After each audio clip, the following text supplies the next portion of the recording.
సమోసా అంటే ఎవరికి నచ్చదండి? అందరికి నచ్చుతుంది కదా!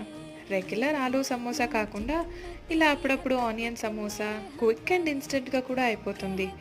చేస్తే ఎంత బావుంటదో కదా! ఈవినింగ్ టైంలో కరకరలాడుతూ.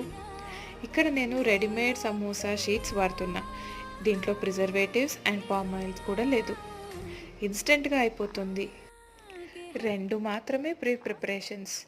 ఒకటి ఆనియన్స్ కట్ చేసేసి 10-15 మినిట్స్ క్లాత్ మీద డ్రై చేసేయాలి. అదే 10-15 మినిట్స్‌లో ఈ షీట్స్‌ని డీప్ ఫ్రీజర్‌లో నుండి తీసి బయట పెట్టి మళ్ళా కోన్‌లా రెడీ చేసుకోవచ్చు. అంతే.